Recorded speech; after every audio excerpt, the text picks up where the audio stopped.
Hello friend, HDM online study channel में आपका स्वागत है। तो ये वीडियो आपके लिए बहुत ज़्यादा इम्पॉर्टेंट है जो लोग गवर्नमेंट जॉब की तैयारी कर रहे हैं, खासकर रेलवे ग्रुप डी के लिए।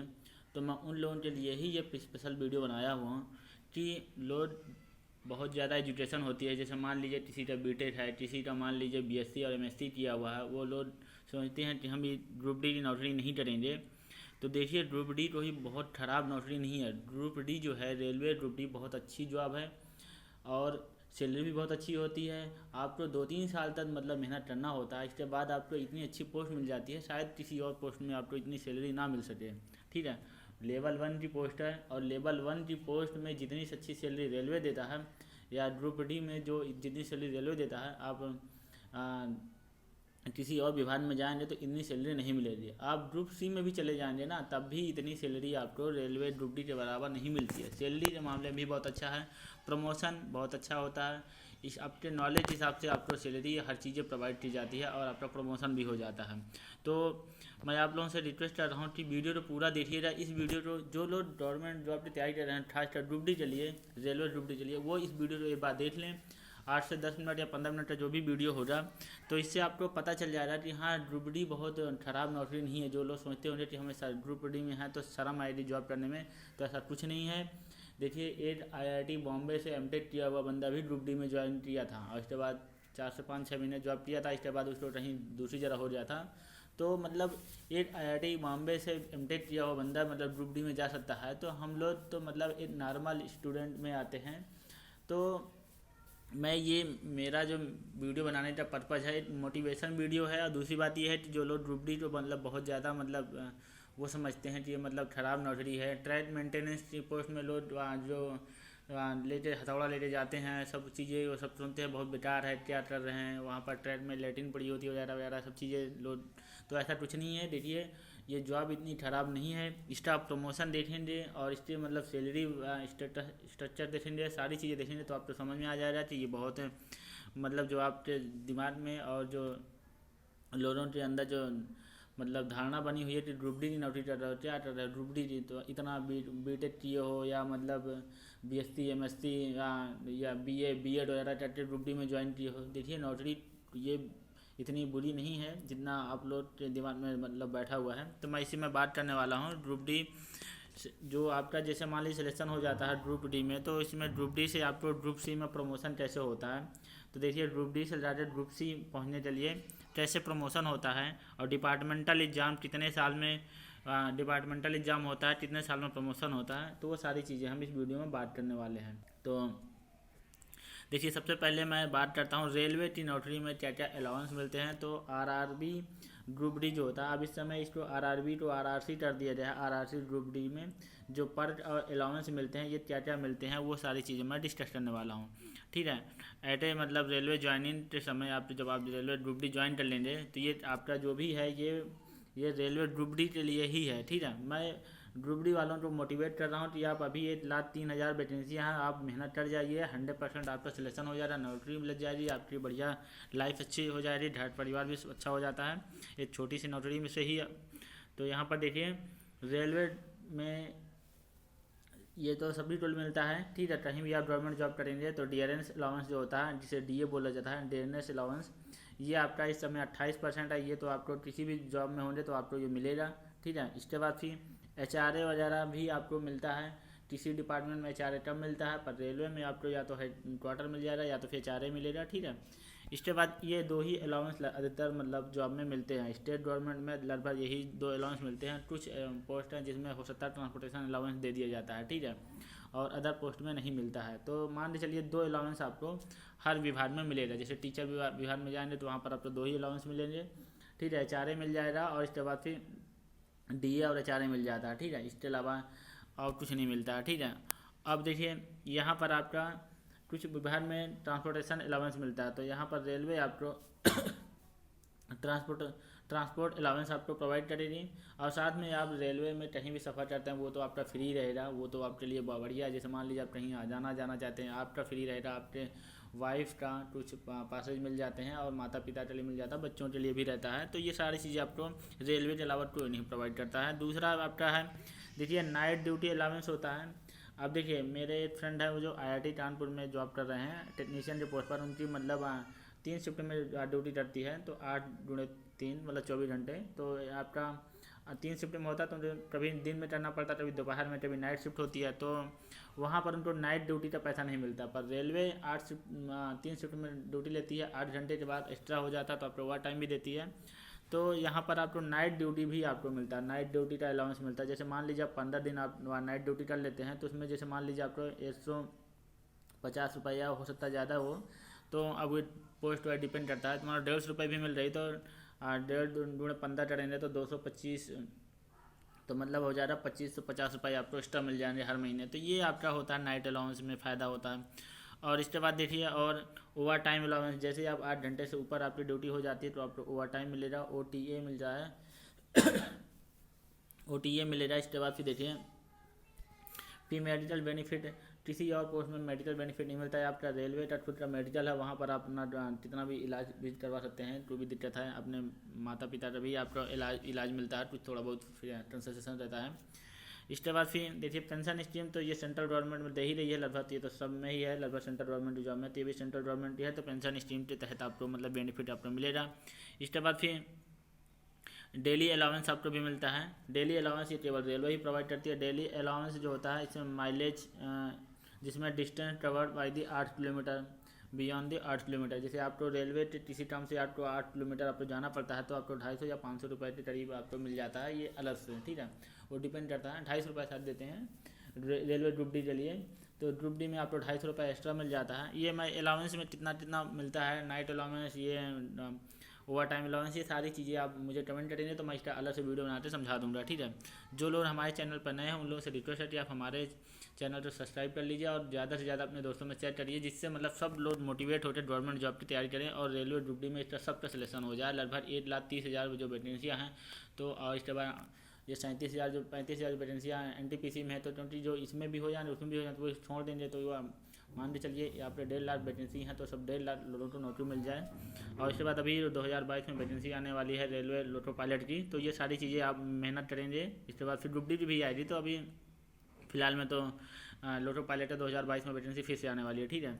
तो अब बात करते हैं इसके बाद फिर compensation in case in the holiday, तो ये मतलब आपको हॉलीडे अलाउंस भी मिलता है। जैसे आप नेशनल हॉलीडे पर काम करते हैं, जैसे दिवाली के दिन आपकी ड्यूटी लगती है, तो आपको 300 कुछ रुपये आपको मिलता है हॉलीडे अलाउंस, जो भी है मैं आपको पूरा डिटेल बता दूंगा, पोस्ट वाइज मिलता है कम ज़्यादा, ठीक है। इसके बाद फिर फिक्स्ड टर्नवे अलाउंस होता है, टर्नवेंस अलाउंस, ये आपको ये सब रेलवे अलाउ कोई नहीं देता है, ठीक। टर्नवेंस अलाउंस जो है रेलवे डाटा के थ्रू होता है, जैसे मान लीजिए। इसके बाद फिर देखिए स्पेशल अलाउंस जो आपका है, जिसमें आपका ये क्या होता है, ये जैसे मान लीजिए आपका कोई क्षेत्र है, उस क्षेत्र में आप ड्यूटी करते हैं, जैसे ट्रिबुलर और शेड्यूल्ड एरिया जैसे आपको मिल जाता है, तो वहाँ पर आपका ये कुछ मतलब अलाउंस ये एक्स्ट्रा मिलता है, तो ये सबके लिए नहीं होता है। जैसे मान लीजिए जो एम्प्लॉय फ्राम द ट्रिबुलर और ये शेड्यूल एरिया में जो वर्क करते हैं, इनका कोई है, जैसे कोई क्षेत्र है 2-3 क्षेत्र, तो मुझे अभी याद नहीं है, तो वो वहाँ पर आपको ये अलाउंस आपको प्रोवाइड किया जाता है। इसके बाद फिर special allowance to the railway school teacher, मतलब जैसे आप रेलवे स्कूल में जो स्कूल खुले हैं वहाँ पर अपने बच्चों को पढ़ाने के लिए आपको अलग से बेनिफिट मिलता है, ठीक है। तो इसके बाद फिर special allowance for the employ in the childrens, जैसे आप अपने बच्चों को पढ़ाने के लिए आपको ये चिल्ड्रंस अलाउंस ये केवल रेलवे ही प्रोवाइड करती है। अपने बच्चों को पढ़ाने के लिए आपको मतलब कुछ पैसा आपको रेलवे प्रोवाइड करती है, और साथ में हॉस्टल वगैरह उनको रहने के लिए सच the education allowance, medical allowance, ये सारी चीज़ें मतलब आपको चिल्ड्रन के लिए मिलेगी, ठीक है। आपके चिल्ड्रन के लिए एजुकेशन के लिए एजुकेशन अलाउंस होता है और मेडिकल भी मिलता है आपको, ETC, ये सारी चीज़ें आपके स्पेशल अलाउंस के अंदर आ जाता है एम्प्लॉय के, ठीक है, चिल्ड्रन के लिए, ठीक है, चिल्ड्रन केयर मतलब चिल्ड्रन की देख रेख करने के लिए। और इसके बाद allowance for the women's with disability, अगर आपका मतलब आपके घर में कोई वुमेंस हैं जो मतलब डिसेबिलिटी में आते हैं, जैसे फिजिकल हैंडीकैप में आते हैं, तो उनके लिए भी आपको अलाउंस मिलता है। तो उसमें जैसे आपके माता पिता जैसे मान लीजिए फिजिकली हैंडीकैप हैं, या मतलब आपके बच्चे में जैसी कोई प्रॉब्लम है या आपके वाइफ में, तो उसका अलग से आपको बेनिफिट मिलता है।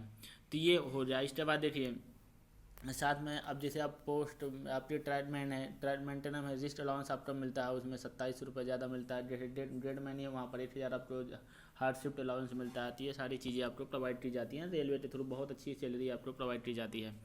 तो अभी मेरा तो देखिए रेलवे ग्रुप डी में अभी डॉक्यूमेंट वेरिफिकेशन मेडिकल हुआ, तो अभी मेरा अभी पोस्ट अलॉट नहीं हुआ। जब पोस्ट अलॉट हो जाएगा, अभी तो मुश्किल से 20 से 25 दिन हुए हैं, तो इसके बाद फिर हमारा मुझे लग रहा है ट्रैक मेंटेनेंस में रखा जा रहा है, तो मैं ट्रैक मेंटेनेंस में हो जा रहा, तो मैं ज्वाइन कर लूँगा। इसके बाद फिर आपका 3 ईयर में प्रमोशन हो जाता है, ठीक है। रिगार्डिंग टू द अब यहाँ पर देखिए as regarded the mode of promotion, ठीक है। तो यहाँ इसमें जो मैं ट्रैक मेंटेनेंस के बारे में, आप कोई और पोस्ट है तो आप उसके बारे में मुझे बता सकते हैं, ठीक है। तो ये आपका ट्रेड जो है, आपका जो ट्रेड आपको मिल रहा है ये क्या है, ट्रैक मेंटेनर। इसमें क्या है कि प्रमोशन हो रहा है, तो इसमें कहाँ शुरुआती कहाँ रखा जाता है, इसके बाद प्रमोट हो रही कहाँ रखा जा रहा है, तो ये सारी चीज़ें मैं इसमें बताने वाला हूँ। तो देखिए आपका पे स्केल जो होता है, या तो आप जाते हैं ट्रैक मेंटेनेंस 4 ग्रेड, ये आपका ग्रेड 4 होता है, ठीक है। जिसमें आपका जो ग्रेड सैलरी होती है वो आपका होता है मतलब जीपी जो होता है 1800 पे ग्रेड पर होता है, जिसमें आपकी बेसिक सैलरी 18,000 रुपये होती है। बेसिक सैलरी जो होती है 18,000 रुपये होती है। ये आपका एंट्री ग्रेड है, ठीक है। डायरेक्ट रिक्रूटमेंट होता है इसका, ये राउंड ये मतलब ये डायरेक्ट रिक्रूटमेंट होता है। जैसे ग्रुप डी वाले जो आते हैं यही इसी पोस्ट पर आएंगे डायरेक्ट, ठीक है, जो ट्रैक मेंटेनर में जाएंगे। इसके बाद फिर आपका क्या है, ये सीनियरिटी बेस पर क्या है, ये सिलेक्शन होता है, सीनियरिटी बेस पर होता है या डिपार्टमेंटल एग्जाम पर भी हो जाता है। तो अधिकतर ये सीनियरिटी बेस पर होता है। ट्रैक मेंटेनेंस मतलब 3rd, ठीक है, 3rd ग्रेड में आ जाना, 4th से कहाँ जा रहे हैं 3rd, तब आपका यहाँ बेसिक सैलरी इतनी हो जा रही है। बेसिक पे जो हो जा रहा है वो हो जा रहा है 19 रुपये हो जा रहा है। बेसिक सैलरी 19,900 रुपये हो जाता है। तो यहाँ पर ये प्रमोशन आपका 19,900 रुपये हो जाएगा। बेसिक सैलरी जो है 19,900 रुपये करीब हो जाएगा। इसके बाद नेक्स्ट आपका फिर प्रमोशन होता है ट्रैक मेंटेनेंस आपका सेकेंड में हो जाएगा। तो यहाँ पर आपका जो पे रेट जो हो जा रहा है वो 2400 रुपये हो जाता है। पे रेट आपका 2400 रुपये हो जाता है। तो यहाँ बेसिक सैलरी आपकी कितनी हो जा रही है, ये हो जाता है 25,500 रुपये हो जाता है, ठीक है। 25,500 रुपये बेसिक सैलरी हो जाती है। इसके बाद फिर देखिए ये बेसिक सैलरी पर ही सारे अलाउंस मिलते हैं। इसके बाद ट्रैक मेंटेनर ग्रेड फर्स्ट, तो ग्रेड फर्स्ट यहाँ जब आप आ जाएंगे तो यहाँ पर आपका 2800 बेसिक ये पे रेट 2800 हो जा रहा है, जहाँ बेसिक पे आपका 29,500 रुपये हो जाता है, ठीक है। 29,500 या 29,200 रुपये कुछ है, लिए लेवल 5 की पोस्ट हो जाती है। इसके बाद फिर आपका देखिए यहाँ पर now to if the task about for the can be after the joining of group D, ठीक है, मे बी प्रमोटेड। ये वही है जो मैं भी बताया हूँ। तो अब ये प्रमोशन के बारे में बता रहा है। इन द ग्रुप डी, ठीक है, ग्रुप डी पोस्ट में directly recruit in the person the start in working as a khalasi helper, जो खलासी की पोस्ट पर हो रहा है हेल्पर विथ द सैलरी, मतलब आपका 18,000 बेसिक सैलरी हो रहा है। पे रेट आपका हो जाए 1,800 रुपये हो जाता है। After this is promoted to the technician grade. यहाँ से आप जैसे प्रमोट होते हैं, तो यहाँ से जैसे आप प्रमोट होते हैं तो टेक्नीशियन ग्रेड 3 पर, ठीक है, ये आपका ग्रेड पे जो हो जा रहा है 1900 रुपये हो जाता है। और after working at the grade 3 is promoted in the grade 2। Grade ये पहले ग्रेड 4 में था, ग्रेड 3 में आ रहा है, ग्रेड 2 से ये आपका प्रमोट हो जा रहा है ग्रेड 4 में और ग्रेड 2 में आ जा रहा है। इसके बाद फिर आपका after completed in the few year for the service they are promoted in the technician grade first. ये जो टेक्नीशियन है ये प्रमोट हो जाना technician grade first with the rate of 2800, ठीक है। After that the promoted on a master craft man. ये master craft man और ग्रेड पे जो आपका हो जा रहा है 4200 रुपये हो जा रहा है। ग्रेड पे आपका कितना हो जा रहा है 4200 रुपये हो जा रहा है। ये आपका लेवल 6 की पोस्ट होती है। कौन सी होती है, लेवल 6 की पोस्ट हो जाती है। यहाँ बेसिक सैलरी हो जाती है 35,400 रुपये हो जाती है, ठीक है। तो ये आफ्टर फ्यू मतलब फ्यू ईयर बाद, ठीक है। इसके बाद फिर if the still in live the service of the few year, कुछ साल बाद और वी कैन अचीव, ठीक है, we can reach the level of the senior section engineer. ये आपका जो भी पोस्ट होता है यहाँ पर क्या होता है, इससे अब डिपार्टमेंटल एग्जाम में जाके आप इससे डायरेक्टली पोस्ट 3 साल में ये पोस्ट आप हासिल कर सकते हैं। जेईई पोस्ट 3 साल आपको डिपार्टमेंटल एग्जाम हो रहा है तो आप 3 साल में पहुँच जाएंगे। अगर आप डिपार्टमेंटल एग्जाम नहीं डाल पाते हैं तो आपको सीनियरिटी बेस पर आपको बाद में ही पहुँच जाएंगे। इसके बाद फिर इफ़ भी आप still in live the service the few year, कुछ समय बाद आप मतलब he can reach in the levels in the senior section engineer. Grade pay जो 46 हो जा रहा है, तो यहाँ पर आपका ग्रेड पे कितना हो जा रहा है 46 हो जा रहा है, तब आप सीनियर सेशन इंजीनियर कहलाएंगे, ठीक है। देखिए सेशन इंजीनियर होता है और आप सीनियर सेशन इंजीनियर कहलाएंगे। तो यहाँ पर आपका जो बेसिक सैलरी हो जाता है वो बेसिक सैलरी आपका 44,900 रुपये आपका बेसिक सैलरी हो जाता है, ठीक है। तो आपकी इंक्रीमेंट बहुत जल्दी हो जाएगा जब जैसे आपका प्रमोशन होता है, ठीक है। इसके बाद फिर ये आपका डेली अलाउंस के अंदर ये सारी चीज़ें मैं पहले समझा चुका हूँ, ठीक है। तो compensation interest in the fixed allowance and conveyance ये सारी चीज़ें मैंने ऑलरेडी समझा चुका हूँ। स्पेशल अलाउंस, इसके बाद ओवर टाइम अलाउंस, ये सारी चीज़ें मैंने ऑलरेडी ऊपर समझा दिया हूँ, ठीक है। अब इसके बाद देखिए यहाँ पर अब हमें जैसे डिपार्टमेंटल एग्ज़ाम जो होते हैं तो वो कितने साल में एग्ज़ाम होते हैं रेलवे बोर्ड में, जो एक मतलब वो बनाया गया है, जैसे मतलब रूल है कि आपको इतने साल सर्विस आपको प्रोवाइड करनी पड़ेगी। देखिए SC ST के लिए कुछ नहीं है, बाकी लोगों के लिए क्या है कि OBC और जनरल के लिए जहाँ तक मुझे पता 3 साल आपको सर्विस देना पड़ेगा। 3 साल के बाद मतलब हम क्या मतलब कि आप लोग प्रमोट हो सकते हैं, ठीक है। जिसमें क्या है कि in the term of the standard in the provision as a constraint in para 189, ठीक है, रेलवे इंडियन। तो मतलब ये एक इंटायर पैराग्राफ बना हुआ है जिसमें मतलब पैराग्राफ बना रखे हैं, उसमें उन्होंने टर्म्स और कंडीशन बता रखी है। तो ये टर्म्स और कंडीशन जो है इंडियन रेलवे स्टेबलाइज मैनुअल, ठीक है, IREM वॉल्यूम I, इसमें क्या है कि आपका ये रिजर्व एडिटिंग ये आपका है फर्स्ट रिपोर्टिंग्स ऑफ एडिशन। तो आपका यहाँ पर क्या है इन्होंने मतलब 2009 में ये मतलब चेंज किया गया है, जिसमें से क्या है कि मतलब जो लोगों को रिजर्वेशन दिया जाता है, कोटा दिया जाता है, तो वो मतलब तहत मतलब जो लोवेस्ट पोस्ट से बड़े पोस्ट में जाने के लिए कितनी सीटें रिजर्व होती हैं वो उसी के बारे में समझाया जा रहा है, ठीक है। तो ये यहाँ पर देखिए 33.3% जो है था ये आपका लोवेस्ट ग्रेड से, ठीक है, जो लोवेस्ट ग्रेड मतलब ग्रुप डी में आप जब रहेंगे 33.3% जो सीटें होती हैं किसकी ये कॉमर्शियल क्लर्क और इसके बाद टिकट कलेक्टर्स, इसके बाद फिर ट्रेन क्लर्क, इसके बाद official clerk and other post, ठीक है। Category as the clerk light in the storage clerk जो होते हैं आर दी मतलब इनको क्या है इनमें जितनी वैकेंसी आती हैं, जैसे कुछ वैकेंसियाँ जैसे होती हैं ये NTPC के थ्रू जैसे भरी जा रही हैं, तो उसमें से क्या है कि जो भी पोस्टें होती हैं उसमें 33% जो मतलब सीटें हैं वो रिजर्व कर दी जाती हैं। उसमें मतलब ये प्रमोट करके जब वैकेंसी निकालते हैं तो इसमें उनको मतलब प्रमोट कर दिया जाता है, ठीक है। तो वो डिपार्टमेंटल एग्जाम देता है, ठीक है।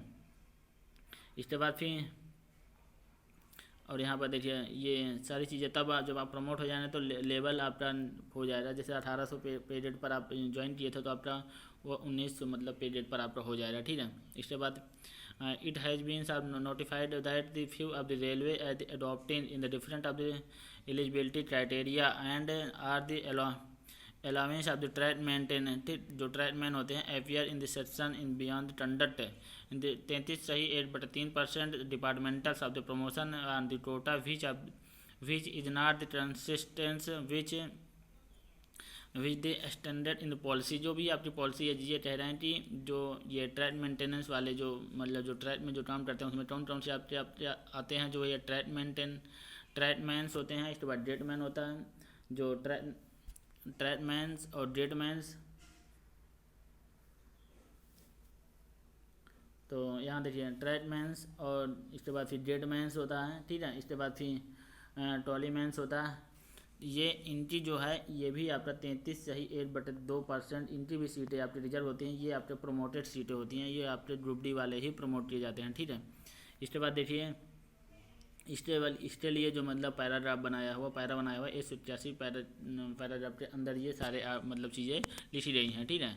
तो जो क्राइटेरिया है तो उसमें आपका जैसे मान लीजिए आपका जैसे प्रमोशन के लिए जैसे आप JEE बनने के लिए आपको क्या होना चाहिए वहाँ फिजिक्स केमिस्ट्री मैथ्स से आपका क्या होना चाहिए वहाँ इंटर होना चाहिए, ठीक है। फिजिक्स केमिस्ट्री मैथ्स से या तो फिर आपको ITI या डिप्लोमा वगैरह आप होल्डर हैं तो आप भी मतलब प्रमोट हो सकते हैं, ठीक है। तो और इसके बाद फिर देखिए इसमें कुछ पोस्टें और हैं जिसमें ये 33.3% डिपार्टमेंटल एग्जाम से मतलब प्रमोट किए जाते हैं। तो railway retain the jobs in railway teams and the many of the peoples of even the one of the largest of the institute in the country in the Indian railway of the service who have the network of the separated in all over of the country in the matters pride in for the over self ये आपका क्या है, इसमें टेराटी जो भी ये है railway का बहुत बड़ा नेटवर्क है, यहाँ पर आपको बहुत अच्छी सैलरी मतलब वही सब चीज़ें मतलब लोग बता रहे हैं। जैसे railway group D employ will date in the level 7, ठीक है, लेवल 7 CPG जो आपका है ये सातवां मतलब जो वेतन आयोग है। तो CPC जो सैलरी है जिसमें आपका लेवल फर्स्ट आपका होता है, उसमें जो बेसिक सैलरी आपका 18,000 होती है, वो तो मैं ऑलरेडी बहुत बार बता चुका हूँ।